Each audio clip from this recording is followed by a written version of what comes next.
My son said Dad wanted us to split everything. Then he handed me a will I'd never seen and told me to sign it on the day I buried my husband. I was 70, raw with grief, and I still believed my son wouldn't lie to me. But what I signed that day nearly erased everything I had built with my husband over 48 years. Until I found the truth, hidden in a book only I ever touched. My name is Nora Bishop. I turned 70 the week before my husband, Harold, passed. We were married for 48 years, nearly 5 decades of ordinary, quiet love. The kind that never makes it into movies but stays steady like the ticking of a faithful old clock. We built a life from scratch. No big inheritances, no fancy vacations, just overtime shifts, coupon clipping, and honest work. I was a cashier at the local grocery store for 32 years. Harold worked maintenance for the school district. Every dollar went toward our home on Hawthorne Drive, our sanctuary. And our son Ethan? We loved him with everything we had. I used to say he was my heart walking around outside my body. Even when he dropped out of college, even when he started business after business, that went nowhere. I never stopped helping. It's just money, I told Harold. He needs us. So we gave. First, it was a $12,000 loan for a delivery van, then $9,000 to cover taxes he hadn't filed. I even sold my wedding necklace to help him stay out of court once. All in all, we gave him $145,000 over the years. And Harold, he never liked it, but he stayed quiet, for me. What Ethan didn't know was that Harold had written a will, a simple one. It named me as sole heir. "You're the one who built this life with me, Nora," he said. "Ethan will get something if he ever earns it. But you've earned it all." I never told Ethan that. Maybe I should have. Maybe then, on the day we buried his father, he wouldn't have looked me in the eye and handed me a forged document. But back then, I still believed he was the boy who once cried when I burned his grilled cheese. Not the man who would soon try to steal my entire life. Not yet.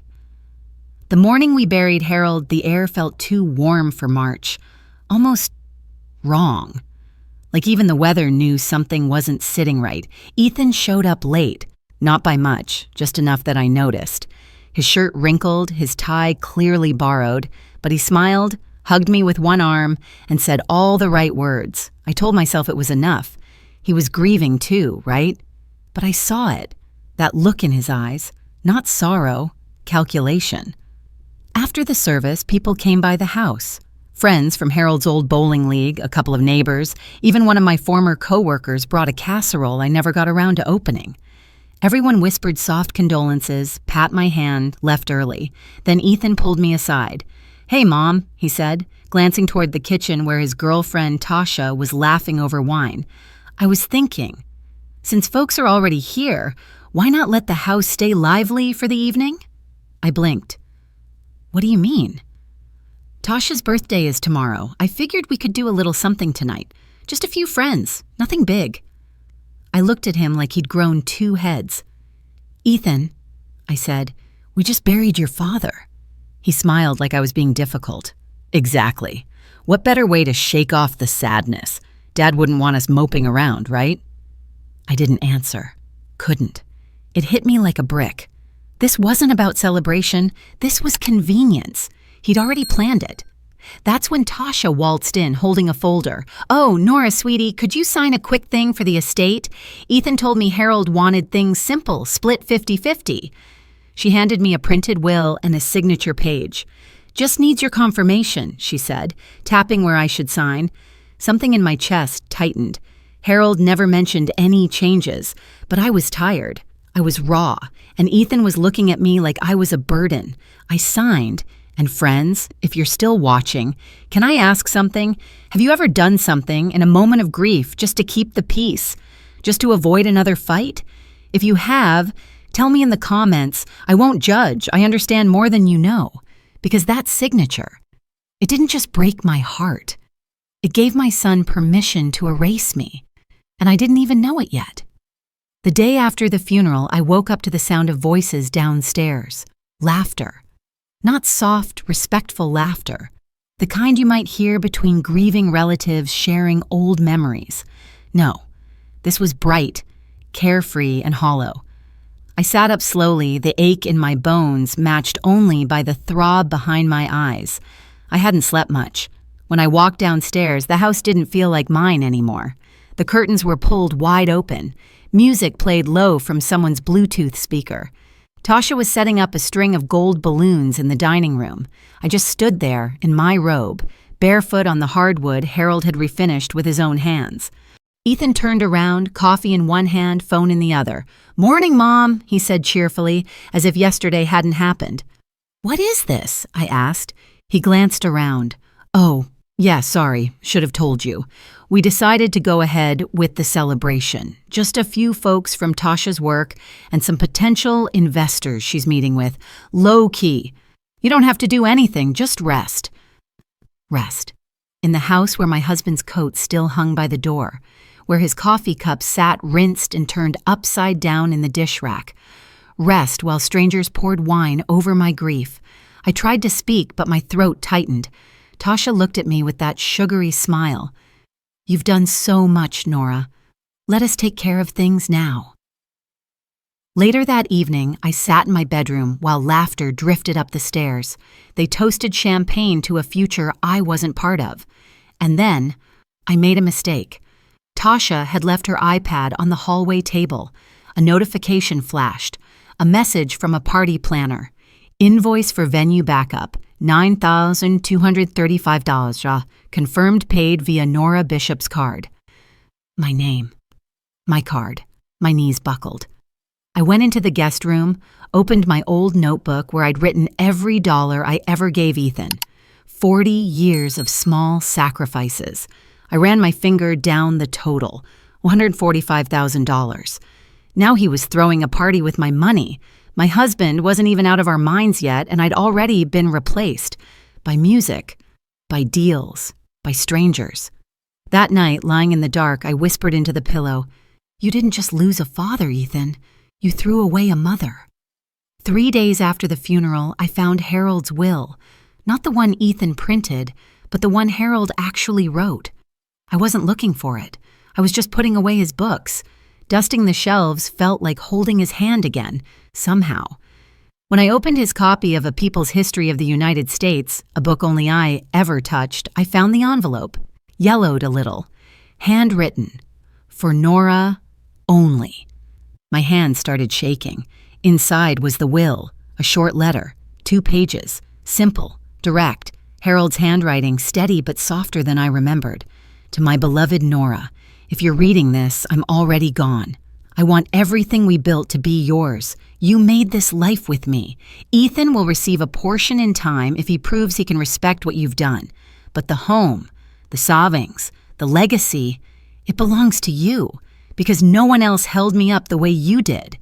Love always, Harold." I read it 3 times and still couldn't stop the tears. He remembered. He saw me. It was the first time in days I felt seen, not as a sad old woman, not as an obstacle, but as someone who mattered. And suddenly, Ethan's printed will made sense. He never mentioned this one, and the signature on his version, now that I looked, was off, slanted wrong, the ink too perfect. Harold always signed with a little hesitation in the H. This one had none. I sat in the quiet and let it all hit me. Ethan lied. He used my grief, my love, my need to keep peace. And God help me, I signed it. I let him do it. For a while, I just sat there, the letter clutched in my lap like it was Harold himself holding me. Then I stood up, slowly, opened the drawer, took out the old address book, flipped to H, Arthur Henderson, attorney at law, Harold's oldest friend, golf partner, the man he trusted with everything. I picked up the phone. My hand was steady, my voice even. "Arthur, it's Nora Bishop. I found something of Harold's, and I need to see you. Today." Because this wasn't just betrayal, it was theft, done with my dead husband's name. And I wasn't going to let Harold's memory be used as a weapon against me.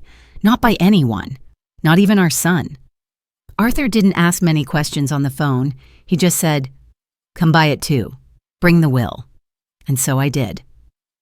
His office smelled like cedar and old books, just like Harold's den. He greeted me gently, no small talk, just steady eyes and strong coffee.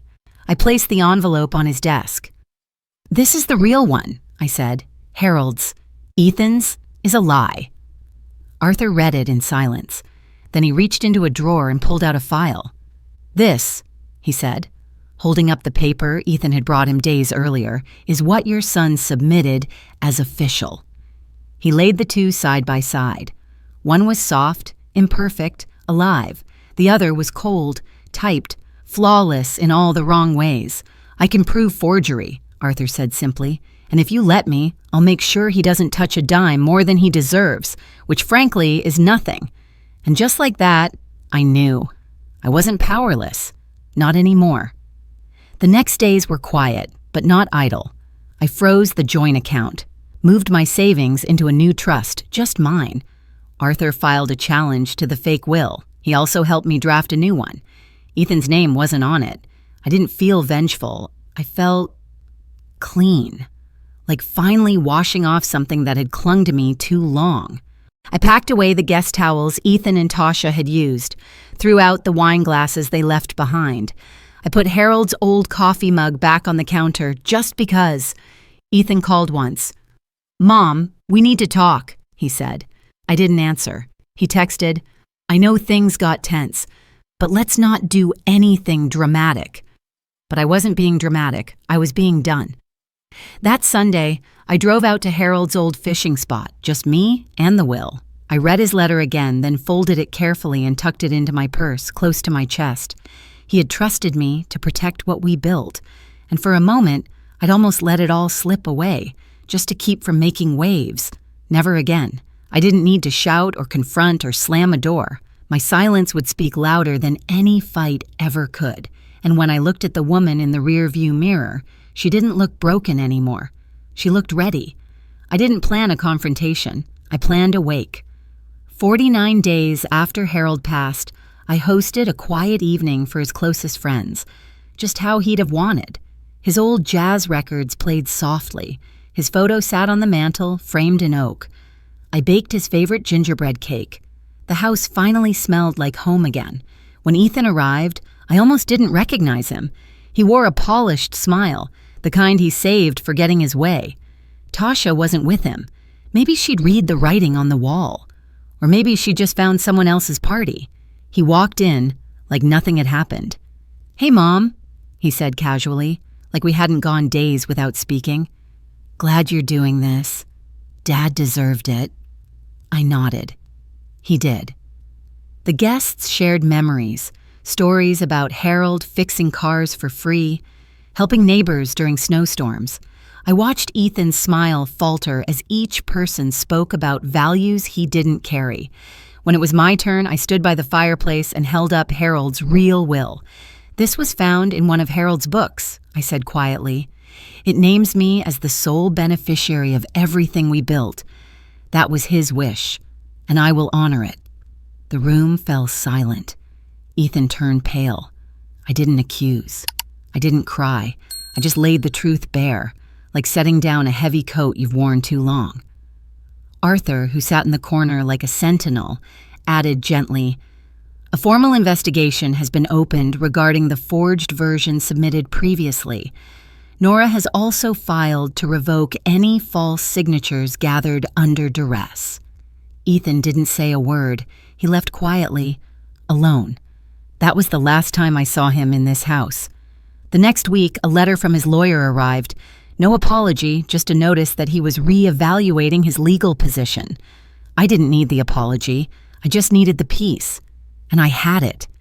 Now when I walk through this house, I feel Harold again. I feel myself again.